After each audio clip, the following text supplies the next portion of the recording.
Good morning all of you. प्यारे बच्चों, इस समय कोरोना संक्रमण की वजह से हम सब लोगों की पढ़ाई बाधित हुई है, जिसके कारण कहीं ना कहीं जो बोर्ड क्लास वाले स्टूडेंट्स हैं उन सभी का नुकसान विशेष रूप से बहुतायत में हो रहा है। उनकी समस्याओं को देखते हुए हमने आप लोगों को YouTube वीडियो के माध्यम से केमिस्ट्री के कुछ वीडियो लेक्चर प्रोवाइड करने का निश्चय किया। इन वीडियो लेक्चर्स को हम आपको प्रोवाइड करा रहे हैं।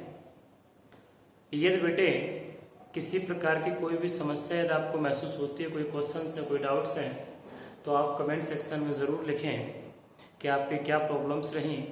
कोई चीज़ समझ में नहीं आई तो उस चीज़ को आप लिख सकते हैं। कोई टॉपिक जो आपको क्लियर नहीं हो रहा हो, वो या कोई क्वेश्चन है, कोई क्वेरीज है, तो आप हमसे कर सकते हैं। हमारे व्हाट्सएप नंबर पर आप हमसे पूछ सकते हैं। यदि कोई प्रॉब्लम्स रहती है तो आप हमें निश्चित तौर से अपनी क्वेरीज को क्लियर कर लीजिएगा। और जो वीडियो है यदि उसमें जो भी प्रॉब्लम्स महसूस होती हैं उन्हें आप बताइएगा। ठीक बेटी, हम लोग 12th स्टैंडर्ड के एक unit alcohol, phenol and ether उसके बारे में पढ़ रहे थे। हमने अल्कोहल और फिनॉल को स्टडी कर लिया था। आज बेटे हम ईथर के बारे में पढ़ेंगे। ईथर क्या है और इसे कैसे क्लासिफाई किया जाएगा और कैसे प्रिपेयर किया जाएगा। तो बात करते हैं बेटे ईथर की। तो ईथर को सीखते समय कि ईथर क्या है, हम लोग जान लेते हैं कि जल जो वाटर है उसकी स्ट्रक्चर क्या होती है। तो देखिए बेटे, वाटर की जो स्ट्रक्चर है वो इस तरीके से होती है। अगर हम यहाँ से देखते हैं कि water H single bond, O single bond, H इस तरीके से उसे करते हैं। यहाँ वाटर में ऑक्सीजन एटम की दोनों वैलेंसी बेटे सिंगल बॉन्ड के साथ जुड़ी हुई हैं। अगर इन दोनों सिंगल बॉन्ड्स जो हाइड्रोजन है, अगर इन हाइड्रोजन को एल्किल ग्रुप द्वारा रिप्लेस किया जाए, अर्थात एल्किल ग्रुप द्वारा हटाया जाए, तब इसको हम लोग ये कह सकते हैं R single bond O single bond R। सभी बच्चे ध्यान से देखेंगे, यहाँ से दोनों हाइड्रोजन एटम एल्किल ग्रुप द्वारा रिप्लेस किए गए, तो इसको इस प्रकार से डिफाइन किया जाता है di alkyl derivatives of water is called ether. Means ये है कि जो वाटर है उसके दोनों हाइड्रोजन एटम जो हैं वो एल्किल ग्रुप द्वारा रिप्लेस हुए हैं, इसलिए इसको हम लोग di alkyl derivatives of water के नाम से जानेंगे। दूसरी डेफिनेशन ये कह सकते हैं बेटे, ये R सिंगल बॉन्ड OH है, एल्कोहल है। अगर इसका हाइड्रोजन एटम एल्कोहल का किसी एल्किल ग्रुप द्वारा रिप्लेस हो जाए, उसके बाद जो कंपाउंड प्राप्त होगा उसे आप लोग बेटे ईथर के नाम से जानते हैं। अर्थात इसको ये कह सकते हैं, अगर आपने ये हाइड्रोजन एटम किसी एल्किल ग्रुप द्वारा रिप्लेस किया गया, तो एक एल्किल ग्रुप द्वारा रिप्लेस किया गया, तो हम इसको डिफाइन कैसे करेंगे, alkyl derivatives of alcohol is called ether. अर्थात ये एल्किल डेरिवेटिव्स हैं एल्कोहल के, उनको हम लोग ईथर के नाम से जानते हैं। अगर बेटे और डिफाइन करें तो जैसे मैंने R सिंगल बॉन्ड H लिख दिया, इसका मतलब एल्केन है। अगर इस एल्केन को यहां से मैं जो एल्केन लिखा हुआ R सिंगल बॉन्ड H, इसका अगर हाइड्रोजन एटम OR, जिसको हम लोग एल्कोक्सी ग्रुप बोलेंगे, इस एल्कोक्सी ग्रुप द्वारा इसको बेटे रिप्लेस करना है, तब जो कंपाउंड बनेगा उसे बेटे हम लोग ईथर के नाम से जानते हैं। मीन्स ये है कि अगर हम इसको डिफाइन कर रहे हैं तो यहाँ से कह सकते हैं कि alkoxy derivatives of alkene is called ether. तो आप यहाँ से तीन डेफिनेशंस बोल सकते हैं कि जो यहाँ से वाटर आपने देखा, तो वाटर के दोनों हाइड्रोजन एटम रिप्लेस हो रहे थे एल्किल ग्रुप द्वारा, तो di alkyl derivatives of water. यहाँ से हाइड्रोजन एटम बेटे इस एल्कोहल का एल्किल ग्रुप द्वारा रिप्लेस हो रहा है, तो इसको क्या बोलेंगे, एल्किल डेरिवेटिव्स ऑफ एल्कोहल यहाँ से तीसरे में आप देख रहे हैं कि इसका हाइड्रोजन एटम OR द्वारा रिप्लेस हो रहा है, अर्थात alkoxy derivative of halogen methane, या एल्केन कह सकते हैं। लाइक जैसे मैथेन की बात कर रहा हूँ, CH4 होता है, CH3 सिंगल बॉन्ड H लिख दिया बेटे। ये हाइड्रोजन एटम आपने किसी ग्रुप द्वारा, सपोज मैं बात कर रहा हूँ OCH3, जो मैथोक्सी ग्रुप है उसके द्वारा इसे रिप्लेस करना है, तो ये बनेगा CH3OCO-CH3। मीन्स क्या है कि OCH3 यहाँ मैथोक्सी ग्रुप आ गया, अर्थात मैथोक्सी ग्रुप द्वारा इसका हाइड्रोजन एटम रिप्लेस हुआ है, तब इसको बोलेंगे बेटे ईथर। तो ईथर अपने ये ध्यान रखना। और अगर इसकी शेप की बात की जाए तो जो वाटर की शेप होती है वही ईथर की शेप होती है, बैंड शेप, ठीक है। अब बात कर रहा हूँ बेटे, अगर ईथर के क्लासिफिकेशन की बात की जाए तो ईथर को बेटे हम एल्किल ग्रुप के बेस पर इसे दो प्रकार से डिवाइड करते हैं। एक होता है सिमेट्रिक, सममित बोलते हैं बेटे हिंदी मीडियम वाले। सिमेट्रिक का मतलब सममित ईथर रहेगा, सिमेट्रिक ईथर, और दूसरा होता है अनसिमेट्रिक, और नन के नाम से लिखते हैं, कुछ भी लिख सकते हैं। इसे बेटे अनसिमेट्रिक ईथर कहते हैं, इसे असममित ईथर कहेंगे। तो देखिए सिमेट्रिक में क्या होगा, अभी आपने देखा ईथर था R single bond O single bond R, इस तरीके से था। अगर इस ईथर जो ऑक्सीजन है, ऑक्सीजन के साथ जो जुड़ी हुई दोनों वैलेंसी है, अगर वो सेम एल्किल ग्रुप के साथ जुड़ी हुई, मीन्स ये है अगर जब R जो है एल्किल ग्रुप, अगर वो बेटे सेम है, जो दोनों इससे जुड़े हुए R ग्रुप है, अगर वो दोनों सेम है तो तब उसको बोलेंगे सिमेट्रिक ईथर। अगर जब ये दोनों डिफरेंट हो जाएंगे, अगर इस तरीके से R single bond O single bond R dash, ये अगर बेटे दोनों डिफरेंट हो जाएंगे R और R डैश, तब इसको बोलेंगे अनसिमेट्रिक ईथर।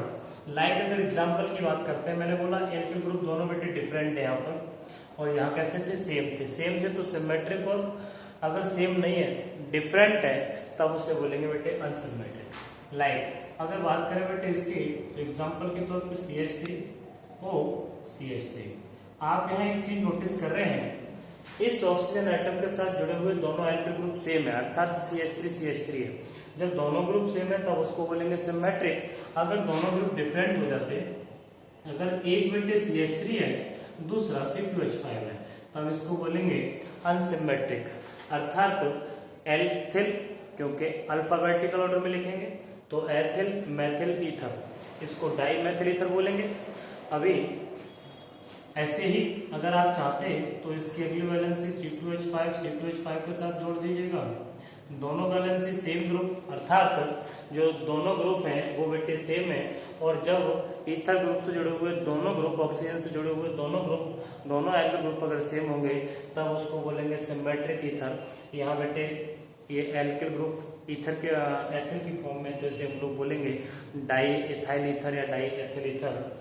अगर यहाँ बेटे मैंने एक group CH3, another group CH2, ठीक, जिसको हम लोग क्या कहते हैं बेटे, प्रोपिल कहते हैं, तो यहाँ से इसका नाम हो जाएगा मैथिल एन प्रोपिल ईथर। इस तरीके से इसको लिखेंगे। बात कर रहे बेटे इसी के साथ यही नोमेनक्लेचर की।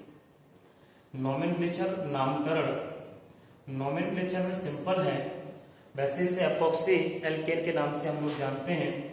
अगर आप चाहते तो एल्कोक्सी एल्केन लिख सकते हैं। इसमें क्या होगा, एल्कोक्सी एल्केन है। एल्कोक्सी एल्केन का मतलब है, जब भी IUPAC नाम लिखेंगे आप यहां और इधर, जो नंबर ऑफ कार्बन एटम कम होंगे उसे आप एल्कोक्सी की फॉर्म में लिखेंगे, और जहां नंबर ऑफ कार्बन एटम जिस सीरीज में, जिस श्रृंखला में, जिस चेन में ज्यादा होंगे, जैसे हमने इसका नाम लिखना है तो आप क्या करेंगे, इधर बेटे एक कार्बन एटम और इधर आपके 3 कार्बन एटम है, इसलिए जब इसका नाम लिखेंगे तो यहां से हो जाएगा मैथोक्सी, और एल्केन है पहले स्थान पर था इसलिए 1 को शो करो या ना करो तो मैथोक्सी हो जाएगा, और नॉर्मल है तो मैथोक्सी प्रोपेन के नाम से हम इसे जानेंगे, तो इसका IUPAC नाम हो जाएगा। अगर मैं इसकी बात करता हूँ तो दोनों ग्रुप में बेटे एक ही एक कार्बन आ रहा है, जब एक एक कार्बन आ रहा है, सिंगल यूनिट है, तो हम इसको जानेंगे मैथोक्सी मैथेन के नाम से, इसे एथोक्सी एथेन के नाम से। यहाँ 1 और 2 है, इसलिए हम इसको लिखेंगे मेथॉक्सी एथेन, क्योंकि यहाँ 2 कार्बन है, इधर 1 कार्बन है। ठीक, अगर बेटे अलग अलग स्ट्रक्चर्स होती हैं तो उसी के हिसाब से हम आगे भी करें। ठीक, तो ये सिमेट्रिक और अनसिमेट्रिक 2 प्रकार के ईथर थे। अब बेटे बात आती है मेन रूप से प्रिपरेशन की कि हम इसे कैसे फॉर्म करेंगे, तो वो हम समझ लेते हैं।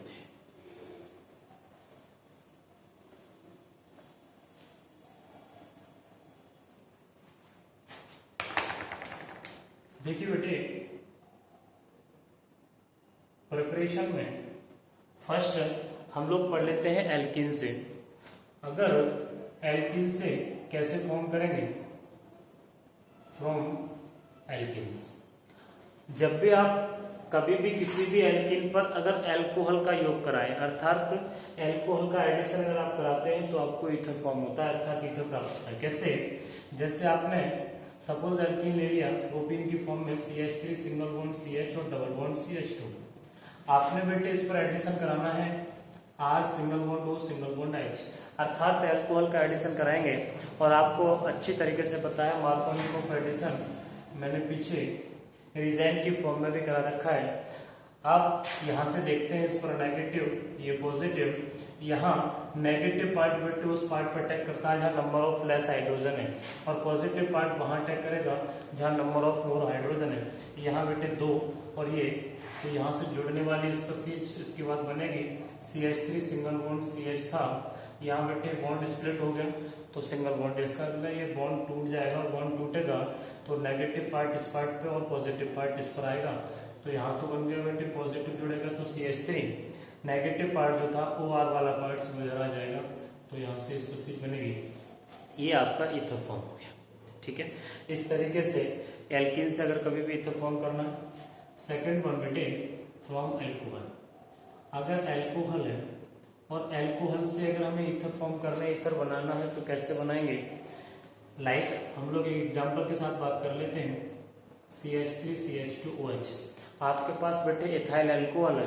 यदि आप इथाइल एल्कोहल को लें और 413 केल्विन पर कंसंट्रेट H2SO4, अर्थात सल्फ्यूरिक अम्ल, शांत सल्फ्यूरिक अम्ल की उपस्थिति में 413 केल्विन टेम्परेचर पर यदि आप इसे गर्म करते हैं, तब आपका बेटे CH3 CH2O CH2 CH3, इसका मतलब डाइमेथिल ईथर, जिसको एथोक्सी एथेन के नाम से जानते हैं, ये डिहाइड्रेशन प्रोसेस अर्थात निर्जलीकरण, एल्कोहलों का निर्जलीकरण हो रहा है, इसके द्वारा प्राप्त करते हैं।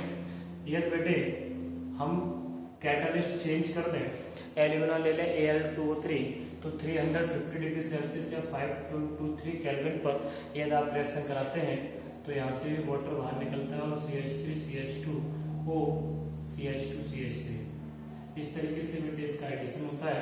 अर्थात यहाँ ये एलिमिनेशन रिएक्शन कहलाती है, जबकि ऊपर वाली एडिशन रिएक्शन थी, क्योंकि वहाँ कंपाउंड जुड़ा था। यहाँ एलिमिनेशन का मीन्स है यहाँ से कोई भी कंपाउंड निराकरण, जिसको हम लोग कहते हैं, अर्थात इसमें से कुछ बाहर निकलना, उसके बाद कंपाउंड फॉर्म होना, उसको हम लोग एलिमिनेशन के नाम से जानते हैं। अगर इसकी मैकेनिज्म की बात करें बेटे, तो रिएक्शन मैकेनिज्म ये हो जाएगा, जैसे आपके पास इथाइल अल्कोहल था, ये कंसंट्रेट H2SO4 है। जब H2SO4 डिसोसिएट होगा तो ये बेटे आइंस में टूट जाएगा, H प्लस कैटाइन देगा और HSO4 माइनस अनाइंस देगा। तो जो H प्लस वाला पार्ट है, जिसको हम लोग प्रोटॉन्स के नाम से भी जानते हैं, H प्लस बेटे इस इथाइल अल्कोहल के एक पार्टिकल पर अटैक करेगा, CH3 CH2O, और आपको पता है ये प्रोटॉन है, कहाँ अटैक करेगा, ये बेटे लॉन पेयर पर अटैक करता है। जैसे ये लॉन पेयर पर अटैक करेगा तो यहाँ से बनेगी इस पर CH3 CH2O, यहाँ इस तरीके से H हो जाएगा। और आप सभी जानते हैं oxygen second most electronegative element है, इस पर बेटे पॉजिटिव चार्ज नहीं रह सकता, इसलिए ये क्या करेगा, यहाँ से वाटर बेटे बाहर चला जाएगा। इसमें से जैसे वाटर बाहर निकलेगा तो इसकी सी बनेगी CH3 CH2 प्लस। इसका मतलब बेटे ये कार्बोकेटाइन फॉर्म हो गया एथिल के साथ, CH3 CH2 प्लस, अर्थात कार्बोकेटाइन बन गया।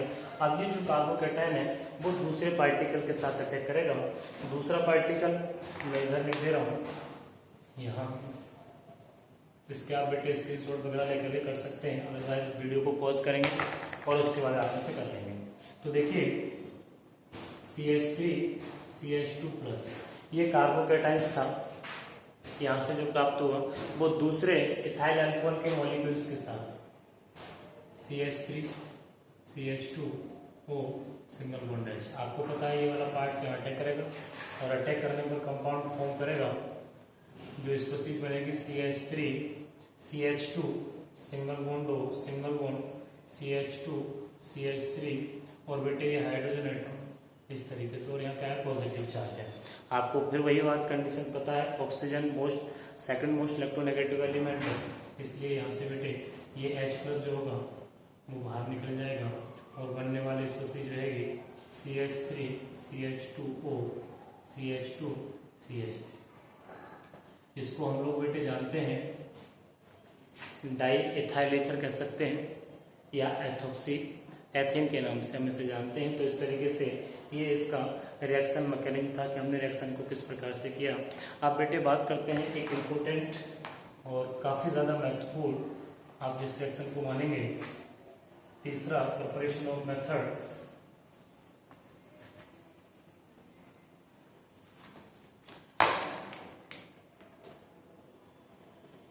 Williamson synthesis process.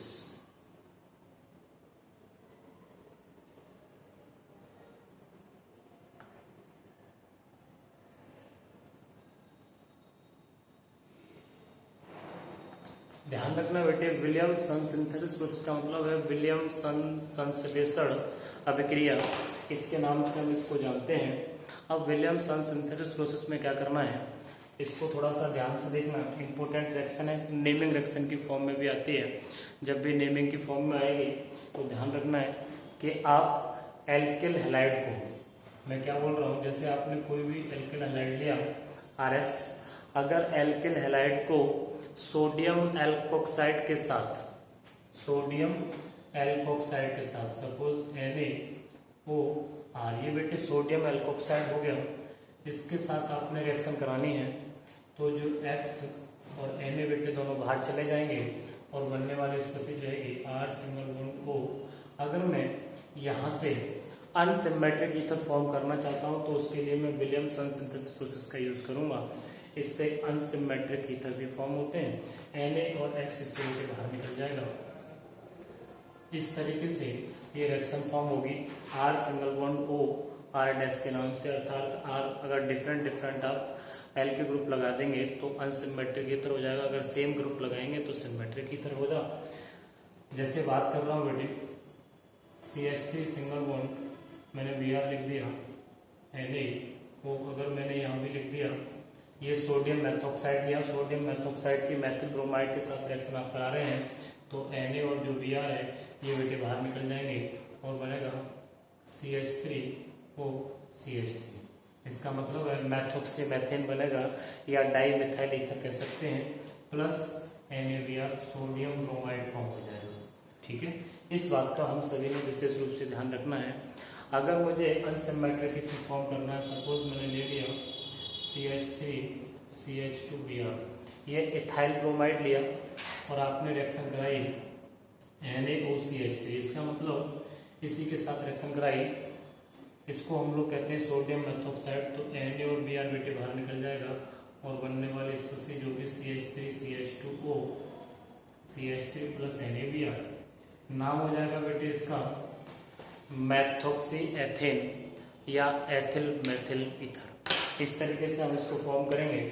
नेक्स्ट है बेटे, अभी इसमें अब एक इम्पोर्टेंट क्वेश्चन आता है जो अपने एनसीईआरटी में भी दे रखा है, उस क्वेश्चन पर अपने को फोकस करने की आवश्यकता है। जो ये विलियमसन सिंथेसिस प्रोसेस है वो कौन कौन सी अभिक्रियाएं नहीं देता।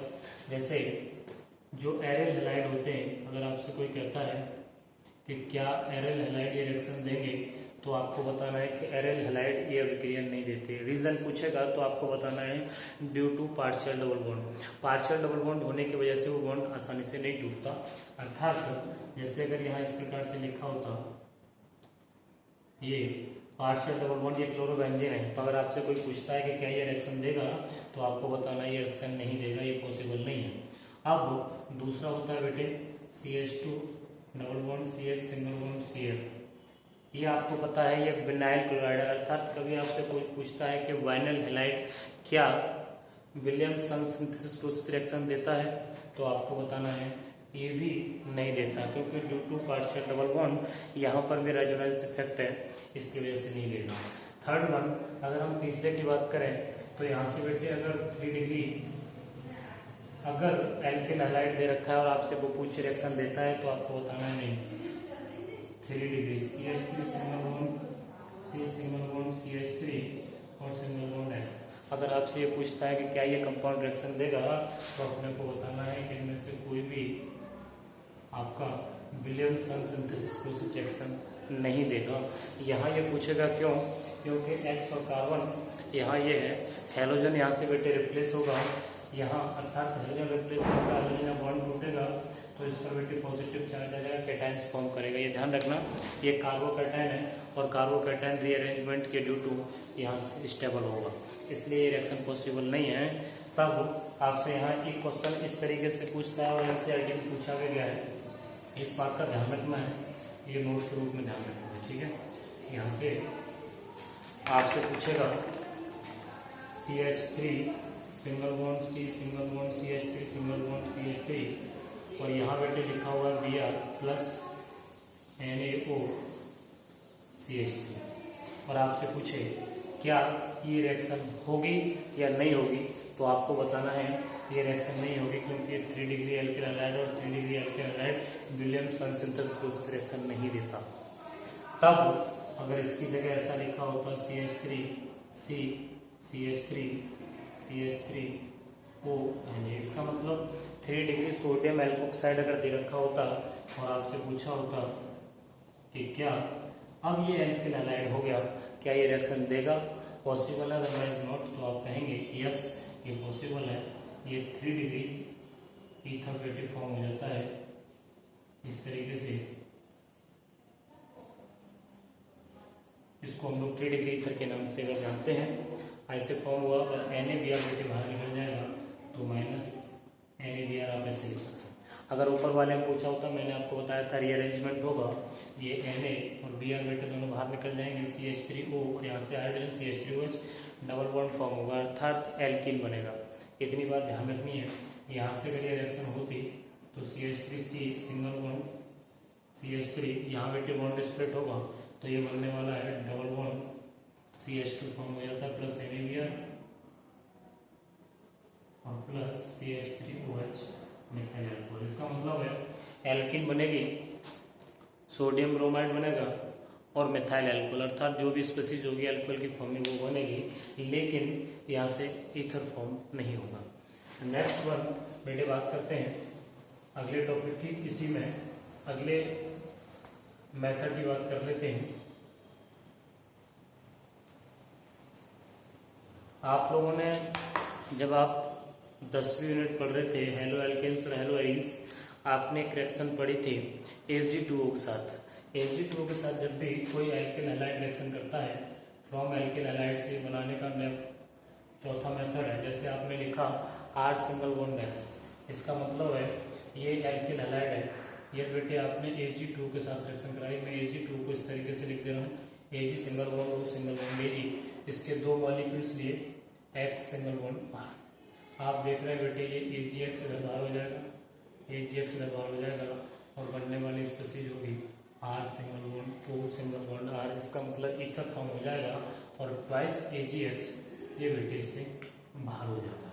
आप इसके साथ कोई भी रिएक्शन आप कर सकते हैं, जैसे आपने ले लिया यहाँ पे बेटे C2H5Br, तो C2H5Br plus Ag single bond O single bond Ag plus Br C2H5। इस तरीके से एथिल ब्रोमाइड था, आपने देखा ये AgBr बेटे बाहर हो जाएगा, यहाँ से ये AgBr बाहर हो जाएगा और बनेगा क्या C2H5O C2H5, इस तरीके से बनेगा प्लस Ag और Br तो ट्वाइस AgBr, ये यहाँ से बाहर हो जाएगा और बनेगा डाई एथिल ईथर, जिसको हम लोग एथोक्सी एथेन के नाम से जानते हैं। बात कर रहा हूँ बेटे यहीं पर, अगर आपसे अगर इस तरीके से क्वेश्चन दे दे CH2Cl सिंगल बॉन्ड CH2 और सिंगल बॉन्ड CH2Cl, और आपसे ये कहे कि इसकी रिएक्शन अपने को Ag2 के साथ करानी है, क्या कंपाउंड फॉर्म होगा, तब आप इस रिएक्शन को किस प्रकार से फॉर्म करेंगे, ये आपको करके देखना। वीडियो को पॉज करें और एक बार देखने करने का प्रयास करें। आप क्या करेंगे, Ag2 था, आप क्या करेंगे बेटे, जो Ag2 है उसको इस तरीके से लिख लेंगे, Ag